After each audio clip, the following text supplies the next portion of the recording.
Good evening, দিন গল্প চ্যানেলে আপনাদের স্বাগতম। আমি বিশ্বজিৎ চলে এসেছি আরেকটি নতুন ভিডিও নিয়ে আপনাদের কাছে। তবে এইবারে দেশে নয়, যাচ্ছি আমরা বিদেশে, ফিলিপিন্সের রাজধানী মানিলা। তো রাত ঠিক 11:30টার সময় আমাদের ফ্লাইট আছে কলকাতা থেকে। তো তার জন্য আমরা কলকাতার নেতাজি সুভাষচন্দ্র বসু এয়ারপোর্টে আমরা চলে এসেছি। আর এইবারে কিন্তু আমরা যাচ্ছি সিঙ্গাপুর এয়ারলাইন্সে। এটা আমার ফার্স্ট টাইম সিঙ্গাপুর এয়ারলাইন্সে, জানি না এনাদের সার্ভিস কেমন হবে, তো পুরো ডিটেলস থাকবে এই ভিডিওতে। আর একটা কথা যে এখান থেকে কিন্তু মানিলার ডাইরেক্ট কিন্তু ফ্লাইট নেই, আমাদেরকে সিঙ্গাপুরে ট্রানজিট করতে হবে, ওখানে 1.5 ঘন্টার লেওভার আছে, তারপর মানিলা পৌঁছাতে হবে। আর একটা ইনফরমেশন, ফিলিপিন সরকার কিন্তু ভারতীয়দের জন্য ভিসা ফ্রি করে দিয়েছে, তো ভিসা লাগবে না। তবে ট্রাভেল রেজিস্ট্রেশন ফর্মটি আপনাদেরকে অতি অবশ্যই ফিল আপ করতে হবে এবং যে কিউআর কোডটি জেনারেট হবে সেটি আপনাদেরকে ফোনে রাখতে হবে। মানিলা পৌঁছে ইমিগ্রেশন অফিসারকে কিন্তু ওটা দেখাতে হবে। তো আমাদের বোর্ডিং পাস নেওয়া হয়ে গেছে এবং লাগেজ চেক ইনে আমরা দিয়ে দিচ্ছি। এরপর আমরা ইমিগ্রেশন পর্ব সারব এবং ইমিগ্রেশন করার পর সিকিউরিটি চেক করে আমরা কিন্তু আমাদের 10 নাম্বার গেট, যেখানে আমাদের ফ্লাইটটি দাঁড়িয়ে আছে, আমরা সেখানে কিন্তু যাব। তো চলুন আমাদের সঙ্গে। আমাদের লাগেজ চেক ইন আমরা করে দিয়েছি। করে দেওয়ার পর এখানে নর্মালি যেটা হয় আমাদের সিঙ্গাপুর এয়ারলাইন্স, তো সিঙ্গাপুর এয়ারলাইন্সে আমাদেরকে 25 কেজি পর্যন্ত চেক ইন লাগেজের দেওয়া হয়েছে ফ্রি, আর তার সঙ্গে 7 কেজি হ্যান্ড লাগেজ। তো এটা আপনারা খেয়াল রাখবেন যে যে চেক ইন লাগেজটা করবেন সেটা 25 কেজির মধ্যেই করবেন, তা নাহলে কিন্তু আপনাদের এক্সট্রা একটা চার্জ দিতে হবে। তো আমাদের একটা লাগেজ হয়েছিল, তো সেটা আমরা চেকিং করে তারপরে ইমিগ্রেশনে দাঁড়িয়েছিলাম লাইনে। তো খুব একটা বেশি লাইন পড়েনি। আর ইমিগ্রেশনের ব্যাপারে যেটা আপনাদেরকে জানিয়ে রাখি, যে ইমিগ্রেশনে সেরকম কিছু জিজ্ঞাসা করলেন না, জাস্ট বোর্ডিং পাসটা দেখলেন আর জিজ্ঞাসা করলেন যে কোথায় যাচ্ছি আর এর আগে আমরা ওই জায়গায় গিয়েছিলাম কিনা, ব্যাস এটুকুই। আর নিজেরা যাচ্ছি না কাদের সঙ্গে যাচ্ছি, এই দু একটি কথা জিজ্ঞাসা করলেন ইমিগ্রেশনে। তারপর আমাদের ইমিগ্রেশন পাস করে দিলাম। ইমিগ্রেশন করার পর আমরা যে সিকিউরিটি চেকিং আছে সেই সিকিউরিটি চেক করলাম। এবং সিকিউরিটি চেকের ক্ষেত্রে যেটা হলো যে নর্মালি 100 ml এর উপরে লিকুইড নিয়ে যাওয়া যাবে না। তো যদি আপনারা জলের বোতল নিয়ে যান তাহলে জলের বোতল কিন্তু এখানে ওরা ফেলে দেবে। চেক করার পর আমরা আমাদের ফ্লাইট 10 নাম্বার গেটে দিয়েছে, 11:30-এ আছে। তো আমরা এখন বসে আছি। তো যারা ফার্স্ট টাইম ইন্টারন্যাশনাল ট্রাভেল করবেন তাদের ক্ষেত্রে এই ইনফরমেশনগুলো খুবই দরকারি ছিল এবং আমি মনে করি খুব একটা অসুবিধা হওয়ার কোনো কারণ নেই। খুব সিম্পলভাবেই কিন্তু এই প্রসেসটা ফলো করলে আপনারা আরামে সিকিউরিটি চেক এবং ইমিগ্রেশন কমপ্লিট করে আপনারা কিন্তু চলে আসতে পারবেন। আরেকটা ইনফরমেশন আপনাদের জানিয়ে রাখি, তো ফিলিপিন্সে বর্তমানে আপনার ভিসা ফ্রি আছে, যার জন্য এখানে কোনো ভিসা আমাদেরকে করতে হয়নি। এই ছিল, এর বেশি সেরকম কিছু নেই। খুব সোজা, মানে খুবই সহজে আপনারা আসতে পারবেন, কোনো সমস্যা হবে না। তো এখন এই বসে আছি, দেখি এখন ঘড়িতে 9:10।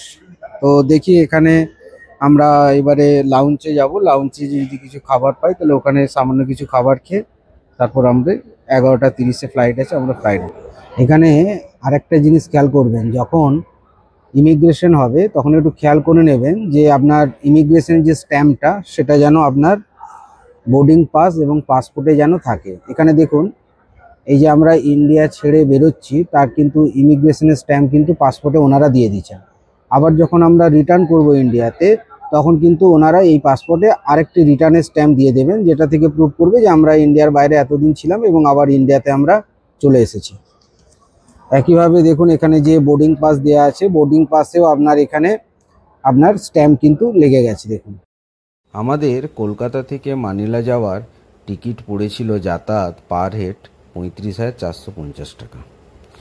আর আপনারা সিম কার্ড নিতে চাইলে কলকাতা এয়ারপোর্টেই কিন্তু সিম কার্ড পেয়ে যাবেন, তবে দামটা একটু বেশি হবে। আমার বেটার হয় ওখানে পৌঁছে সিম কার্ড নিলেই কিন্তু সুবিধা। আর ডিউটি ফ্রি শপও আছে, চাইলে আপনি এখান থেকে শপিংও করতে পারেন, তবে কিন্তু প্রাইসটা কিন্তু অনেক বেশি। তবে হ্যাঁ, কোয়ালিটি ভালো পাবেন এবং দেশ বিদেশের বিভিন্ন ব্র্যান্ডের জিনিসও আপনি পেয়ে যাবেন।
আপনারাও এই এয়ারপোর্ট লাউঞ্জ অ্যাক্সেস করতে পারেন। এটার জন্য যেটা প্রয়োজন আছে সেটা হচ্ছে আপনার যে ব্যাংকের ক্রেডিট কার্ড বা ডেবিট কার্ড থাকে, সেই কার্ডে কিন্তু এই লাউঞ্জ অ্যাক্সেসের বেনিফিট দেওয়া থাকে।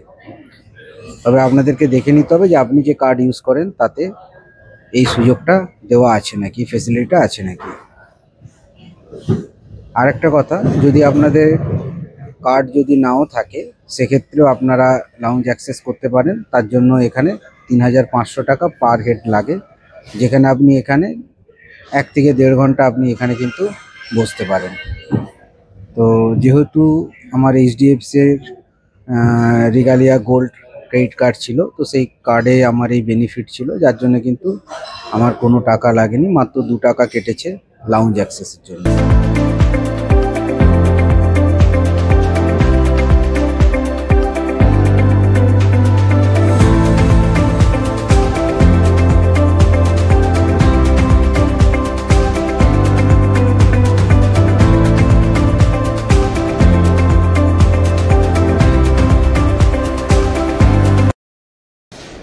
Ticket checking complete. এবারে আমরা যাচ্ছি ফ্লাইটের উদ্দেশ্যে, আর একটু পরেই আমরা ফ্লাইটের ভেতরে, তাই তো?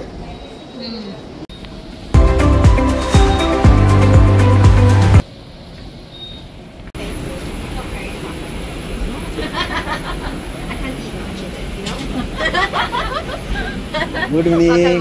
Hello, check in your food, please, sir. Here. Thank you. Hello, madam. Welcome aboard.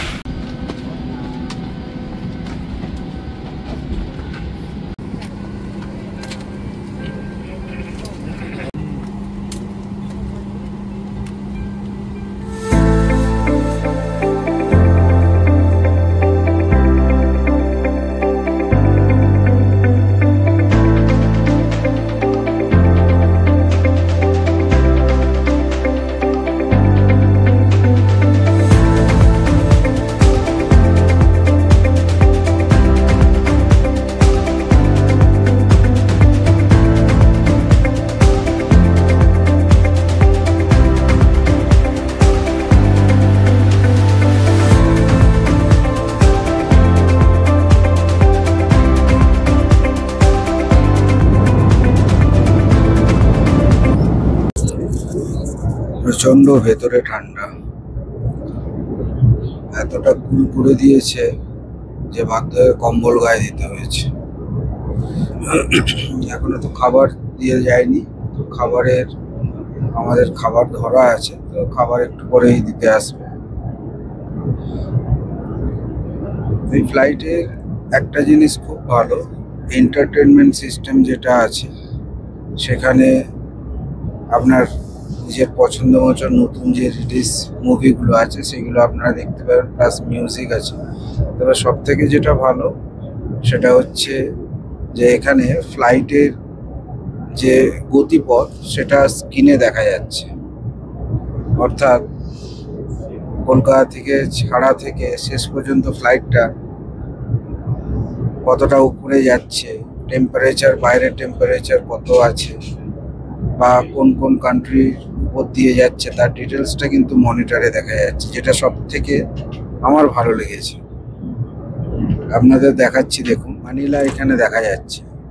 আমরা এখানে ফার্স্ট সিঙ্গাপুর যাব, ফুকেটের উপর দিয়ে, জর্জ টাউনের উপর দিয়ে আপনার সিঙ্গাপুর আমরা পৌঁছাবো। এখানে অনেকগুলো অপশান আছে, যেমন দেখাচ্ছি দাঁড়ান।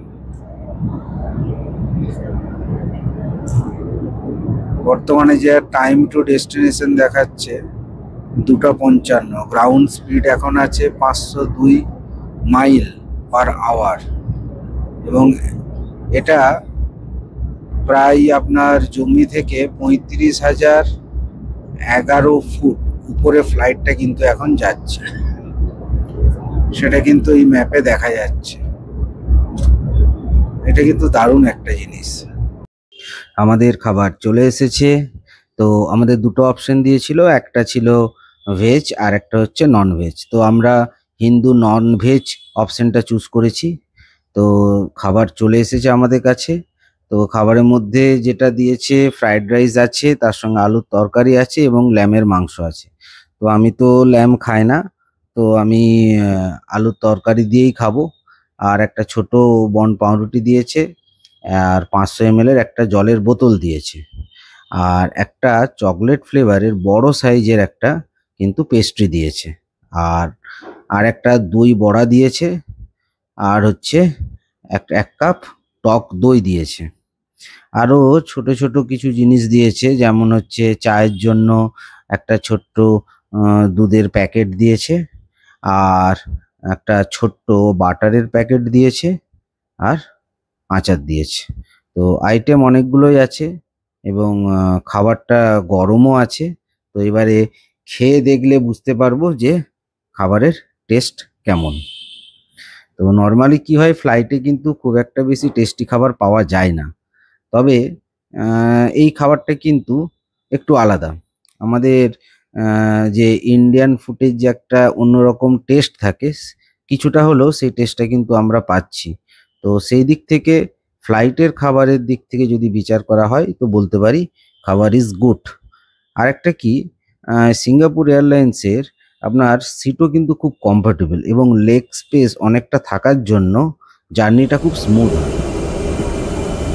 এটা টয়লেট, দেখুন টয়লেট কত কম জায়গার মধ্যে সমস্ত কিছু ব্যবস্থা করা আছে।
আমাদের ফ্লাইট সিঙ্গাপুর এয়ারপোর্টে চলে এসেছে, আর কিছুক্ষণের মধ্যেই সিঙ্গাপুরের মাটি স্পর্শ করবে।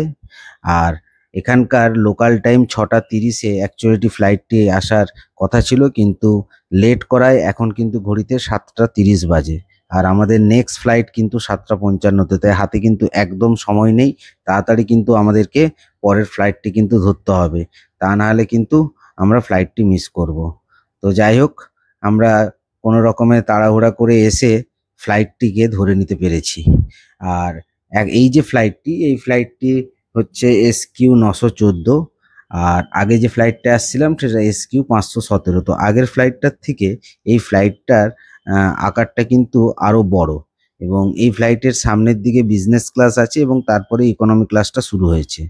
আর এর যে সিট অ্যারেঞ্জমেন্ট, এটা কিন্তু 3:3:3, আগেরটা ছিল 3:3-তে। আর এটা 7:55-তে ছাড়ার কথা, কিন্তু অলরেডি এখন 7:55 পেরিয়ে গেছে, এখন প্রায় 8:10 বাজে। তো জানি না এটা কখন ছাড়বে। তার এটা কিন্তু আপনার মানিলাতে 11:50-এ পৌঁছানোর কথা। তো দেখা যাক কটার সময় আমাদেরকে মানিলা পৌঁছায়। কলকাতা থেকে সিঙ্গাপুর আসতে আমাদের সময় লাগলো প্রায় 4 ঘন্টা 35 মিনিট।